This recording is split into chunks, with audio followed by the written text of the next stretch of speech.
Hi everyone and welcome back to the podcast. This is episode 51 and I'm here and Ian is also here. Hello. So this week we're going to be talking about where Lego's focus should be. So several different areas to look at. I think because it's the 90th anniversary year, let's start with looking at whether they should be focusing on newer themes or older themes. The nostalgia kind of has set in. Everyone wants Castle and all of the old things, especially with that GWP of the Forestman hideout. It is an old set, and everyone's really excited about it. And I think I've seen today images of the set. The box art is the same as it was, so they're definitely playing up to the nostalgic element. And that kind of makes sense given that it's an anniversary set. But should they be focusing more on that? So this is interesting. I've seen a lot of people say, they should do all nostalgic sets. They should bring back all the old themes. If they brought back Pirates and Castle and Classic Space, they'd make loads of money. And I don't think that's true. You disagree? Yeah. I think nostalgia sets sell really well as a one-off. Yeah. I think as soon as you go, we're going to bring back the entire theme and it's all going to be very nostalgic, that won't work. I'm not saying they couldn't do another Castle theme. Yeah. But a Castle theme purely based on nostalgia has a much smaller market. You want to be doing something that's focused on the kids. Yeah. Those are... not the adults who fondly remember it. Yeah. There's definitely something like the Castle theme should be aimed at kids. For sure. They can have the nostalgic, expensive UCS style sets. UCS Castles? Yeah. Interesting. That's fine as a one-off and stuff, but it wouldn't work as a theme. Yeah. I think you also need to constantly be pushing forward. Like, why would they go back to things that are possibly inferior? So they've got so many differences between now and then in terms of like instructions, the number of pieces that are available, the colours that are available. Yeah. So going back to that, it's kind of a step backwards, one would say. But other people say that the simpler time was better because it forced you to use your imagination more. It was a lot more creative. I don't think that's true. You don't think that's true? No. Why not? Earlier today, Leah built a banjo remote control that you could play music on and control a robot with. Going, oh no, it's not creative because it's too obvious what these pieces are. Doesn't make sense.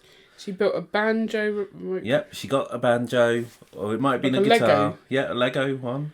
Right. She attached some stuff on, including like a little aerial piece and some clips and stuff, so that it was a musical remote. So you could play music on it while controlling a little robot. It's quite cool. So the idea that because you've got these highly detailed specific parts somehow stunts creativity. No, I don't think it does stunt creativity, but I think there are studies that show that the more choice you have, the more overwhelming it is. So as a child, having to choose what piece should I start with does limit, like...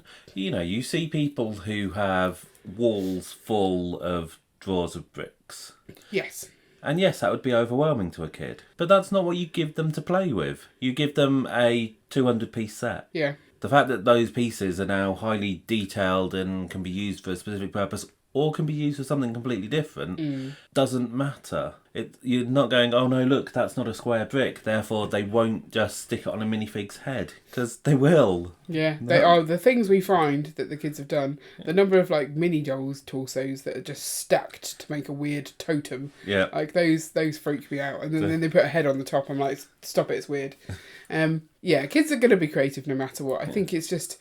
Or maybe it's the fact that the old instructions weren't necessarily instructions. Like you would get a box of bricks and you would have to work that out yourself. And they still do that. Yeah, they still do. That's still one of Lego's best sellers. Yeah, it's true. So I think people our age fondly remember those sets. I think that's the thing. It is that element of looking back. But you fondly remember those sets. I remember building a castle sometime in the 80s. I don't know exactly when. And, it had those big panel pieces. Yeah, those are very specific. You can't use those for much else because they're too big to be anything else. But they're there purely so you can build a castle quickly, because as a child you don't really want to... Yeah, but all these people saying, well, these new specialist parts in modern sets are somehow a detraction from it.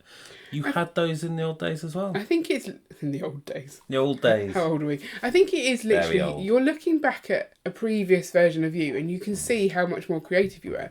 So you think it's the set that made you more creative, as opposed to Life. kids. Yeah, kids are just generally more creative. Yeah. And you lose that because you stop being creative. The number of people who go, oh, I couldn't make a mock. It's like, yeah, as a child, you would have just got stuck in. There's there's less comparison at that age to, oh, I want to make it like this. And you just make it however you fancy as a child. And so we lose that confidence in ourselves, and that's the issue. It's not the sets at all, is it? No. I would hate to go back to the old style of instructions as well, because they're stressful. I don't understand why you would add that element of stress. Oh, look, here's 600 pieces per step. Put them on. Work it out. Ha ha ha. And like sometimes they didn't even show, like there was just a picture. You had to decide what had changed. Yeah. Madness. Yeah. So I don't have that nostalgia. Yeah. You've got Meccano, the original Meccano set, purposefully had mistakes in the instructions to make the kids have to think about what they were doing and correct them. Nice. That's mean. It is mean, isn't it? I guess you're trying to teach your child to cope with errors, though. Like that's, yeah. Should they do that now? I don't know. It would just cause too much chaos, wouldn't it? Well, I guess... So I remember playing Meccano as a child, that you would play it with an adult and they would know what they're doing. Whereas I don't feel like I would know what to do if there was a mistake in the instructions. I wouldn't necessarily have that skill because you don't develop it. I don't know. Yeah. Interesting. It's very interesting. So you are anti-nostalgic set things. You think they should carry on going forward? I think they need to continue going forward and have the occasional nostalgia set. Okay. And you're not against them bringing back a castle theme, but whole new sets? Yeah. Yeah, I agree. Because I think a castle theme is actually a fun theme. Yeah. Same with pirates. So what about, should they focus more on original ideas or IPs? So, I mean, it's interesting for us. You know, the biggest IP that Lego do is Star Wars, and we completely ignore it. You know, you look at a set, go, it's another grey spaceship. I don't need that. Yep. So, if they weren't doing that, and instead focused on any of the other themes that we do pay attention to, or an original theme that we'd find interesting, then that would cost us a lot of money. It would. So what you're saying is we're grateful they do Star Wars because it saves us money. There's some aspect to that. It also makes a whole load of people happy. I would feel bad to go, oh, just because I don't like it, you shouldn't do it. Yeah. But I think almost with Star Wars, it's become a bit too associated with Lego. So, like, there's a high probability that when this episode goes out and you post on Instagram about it, someone will reply with promote it on some Star Wars thing. And it's like, but it's got nothing to do with Star Wars most of the time. Yeah, so it's Lego. But they've gone Lego, Star Wars, those two are connected. And, you know, it means that my Instagram feed has so much Star Wars stuff in it that I don't particularly care for. Just because it's Lego. It's been connected in that way. Yeah, that's kind of annoying. And I feel that in some ways that means that we're less likely to get other IP coming in. I mean, there's a lot of IP at the moment. So you've got Star Wars, Mario, you've got all the like one-off IPs that they're doing, so like Stranger Things and the Transformer, Optimus Prime, loads of things. But they all seem to be quite... So apart from Star Wars and Mario, can you think of another one where... Harry Potter. Oh, Harry Potter, Minecraft, that's IP, isn't it? Yeah, there's big themes and then there's occasional ones. Yes. But what do you reckon the split is between all the Lego sets, IP versus not IP? Would be an interesting thing to look at. But I think because you've got Star Wars, that kind of stops you from getting other sci-fi themes. Like Star Trek. Star Trek, even things like Doctor Who, Red Dwarf, you know, that made it through to the ideas one, didn't it? Yeah, but it's very niche. Like you said, it's a UK market only, really. But I think also it would compete against Star Wars too much, and so therefore it wouldn't go through. Yeah. So I don't mind them doing IP. I just don't want it to limit what they can do if they spend too much time on one IP. So like whether spending so much time on Harry Potter means that they can't do other wizarding witch themes. Oh, this is the thing, like, the original ideas, the IPs seem to get, not the IP, the themes get retired a lot sooner than the IP stuff. So Star Wars has been going for, I don't know how many years, and quite a while. Harry Potter's, is that 20 years of Harry Potter? Yep. Whereas, like, Elves was out for, like, a couple of years. And, like, Rock Miners or whatever. Like, all of these little sub-themes. Yeah. They don't stay for long. Monster Fighters, that was quick. Hidden Side, Video. Ninjago's been going for 10 years. Yeah, so the original ones, like Ninjago, has stood the test of time. Yeah. Friends. Friends, 10 yeah. years. That's true, that was 10 years this year. But the rest, they just, I don't know, they don't stay. So why do they not stay and the other ones? Is it the deal that they've struck up? Or is it just them? Are they just more popular? It's possible. So we have to remember that Lego is predominantly for children. It is a company set up to sell toys to children. Yeah. And so the fact that they keep making Star Wars content means that they keep having new children who come to the franchise and therefore want to buy Lego. Harry Potter, you're kind of getting that with the Fantastic Beasts stuff being close enough. I think a lot of parents will read Harry Potter to their kids, though. It's a continual... Just because the films aren't out now doesn't mean the world of Harry Potter won't exist for the next generation and the next generation. Yeah. It's considered, despite the flaws of the author, a series of books to read to a growing up child. But you could say the same thing about Lord of the Rings, and yet that didn't last that long. Well, so I tried to read... I think I might have tried to read The Hobbit. I can't remember which. It's not as accessible a book. It's a much harder book to read, I feel. So... Because you've got so many different factions to it. So, in Harry Potter... I wouldn't have said you do it in The Hobbit. The Lord of the Rings I didn't read it. Lord of the Rings is aimed at a higher age. Yeah. But Hobbit is aimed at quite a young audience. I can't remember what happens in The Hobbit. Do they go find a dragon? Yes. And they're after... Yeah, okay. But, like, having tried to read them both as a child, I know that I struggled with Lord of the Rings and The Hobbit. It's just not as... I don't know, it's consumable, I feel, to slightly less intelligent people than you. Not that I like to admit that, but... Yeah. But anyway, The Hobbit and The Lord of the Rings is still a popular book to read. Yeah, and I think for it's kids still... to read. But we didn't get the theme continuing, so it can't just be that the books are good and that's what keeps people in. There's got to be something else that's directing new fans. I think that the Lego Hobbit and Lego Lord of the Rings stuff was film-based, not book-based. But isn't that the same with Harry Potter? Isn't it all based on the films? I still think that people are reading Harry Potter more than they're going to read Lord of the Rings. And therefore... they'll read it and then watch it, whereas the other one, they're not reading it, so they're also not watching it because it's not current. I don't know. You disagree because you love the Lord of the Rings. Maybe. Yeah. I mean, I wonder if it's that the Lord of the Rings films were aimed at a older age range. Yeah, maybe. So Harry Potter, you might still be showing to a kid when you're picking movies. Yes. Whereas the age range for Lord of the Rings is more when they're picking movies and they're less likely to look at something that's yeah, not certainly out now. You would probably start Harry Potter with your children at a younger age, therefore, like when you're still choosing. But you probably would wait a little bit for the last couple of them because they get a bit dark. Yeah. But by that point, they're already like massively into Harry Potter. Yeah. It's just like a cult. It is. But you also get this thing... So we talked about nostalgia, but you've got that within Star Wars as well, which is an interesting one. Because there's been so many different So you sets constantly see people arguing that they spend too much time on the original trilogy. They don't cover the prequels enough. Yeah. Weirdly, no one seems to complain that they don't cover the sequels enough. Yeah, I don't think anyone really likes the sequels. That's why. Well, no, I think it's that the people who like the sequels aren't old enough to complain. Yeah. Yeah. They've not reached that point of being complaining. What age do you become complaining? Oh, I don't know, early 20s. Okay. I think that's where it happens. Interesting. Why is that? I don't know. Is that because that's where life starts going a bit downhill? Maybe. You have to start doing stuff for yourself. And it's like, oh no, it's all downhill from here. Yeah. Yeah.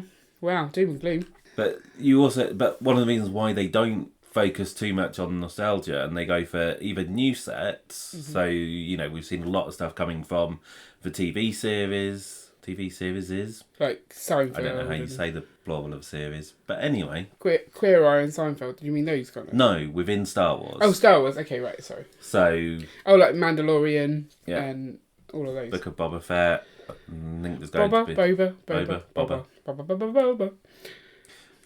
Sounded like Inspector Gadget was coming out then. Okay. Carry on.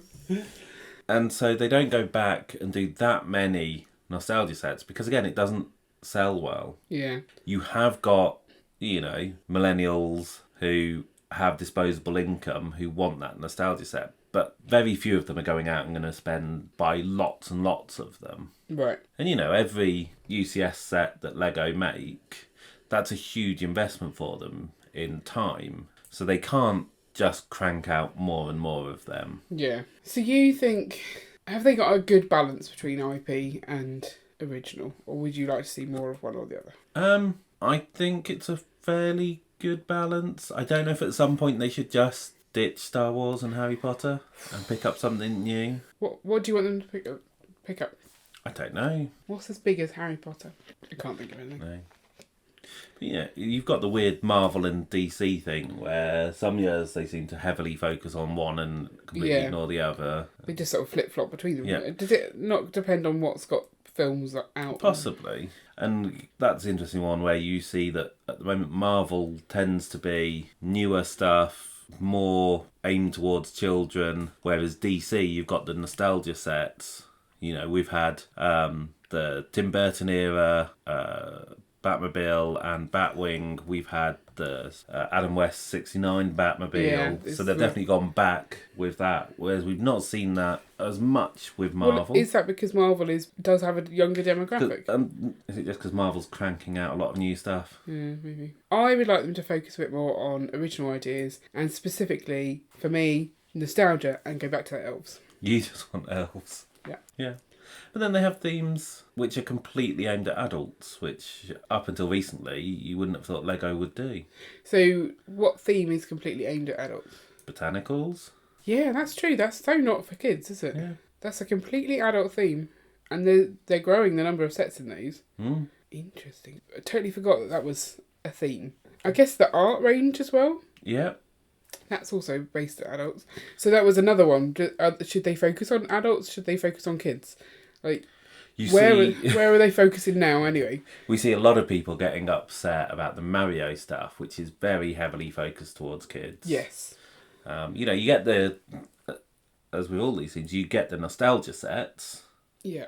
You had the NES, which everyone loved. You had the big yellow block that everyone hated. Yeah. Everyone liked the block. The block was rubber. Which is a sign that just because it's nostalgic doesn't mean people will buy it. I don't know, some people probably did buy it just because it was nostalgia. Yeah. But it was a cool idea, but not cool.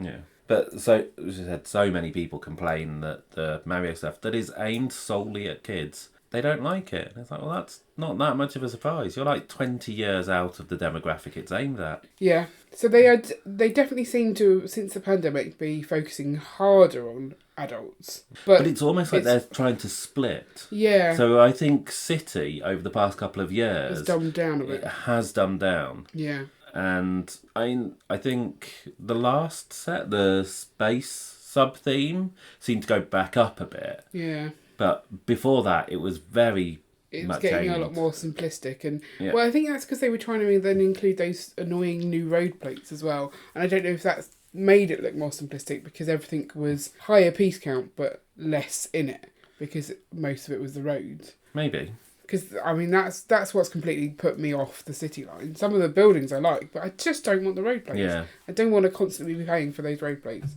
They're just not good. So yeah, art and botanicals are very much just for adults, really. I can't see a kid going, oh, I'd love some plants to put on my wall. Yeah. Plants to put on my wall? Yeah. That's it. Mount your plants sideways, make it into art. That's what... Heard it here first. Living Genius walls, ideas. they're popular, aren't Yeah, they are. So just do it out of... a Lego living wall. Yeah, but not actually living. No. Because it's plastic. Yeah. Yeah. I mean, there's some kids out there who like the Beatles. They might want them on the wall. Well, the Mickey Mouse one might. Yeah, and you've got the Star Wars art sets as well. Yeah. But I think generally kids aren't making decisions about what to put on their walls. No.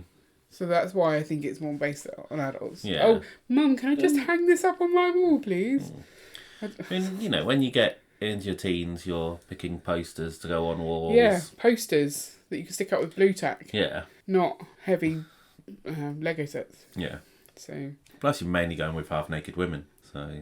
I don't recall doing that. Did you not? Maybe. I went to a concert. I can't remember which concert it was, but the supporting act gave out posters. So I had a poster, I put it on my wall, and my sister for ages was like, why is she, like, thought that there was a reason that I had this lady on, I can't even remember who it was, on my wall. I'm like, no, it was just came free, I just stuck it out there.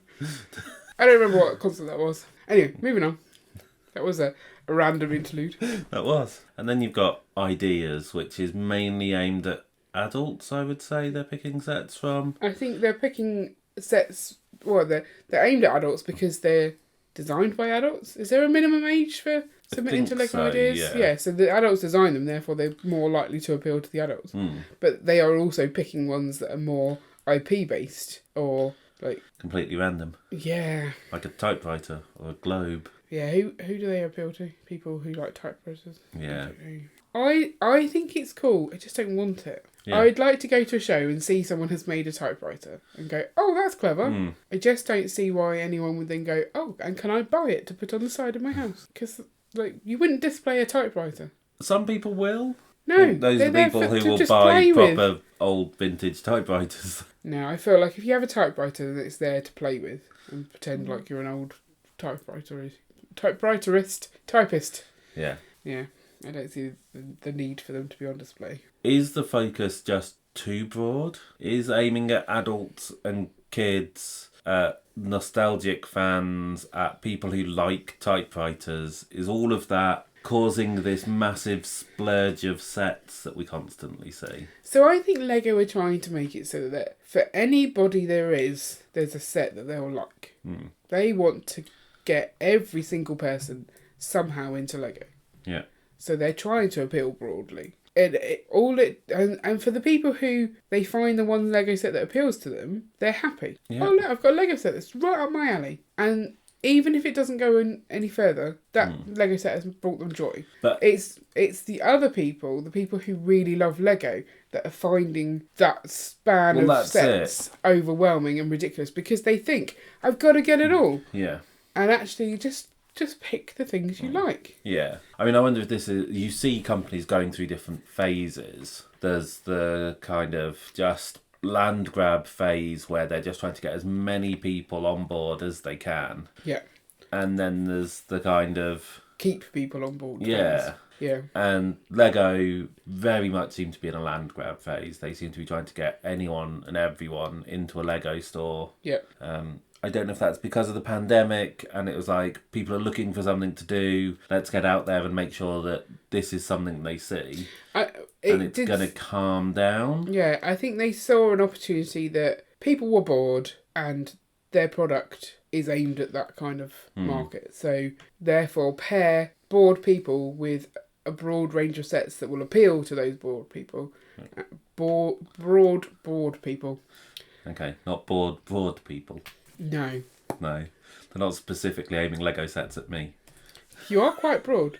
I think they're like, I've never heard the term land grab phase, but I get you. I understand what you mean. And I think, yes, that is very much the phase they're in.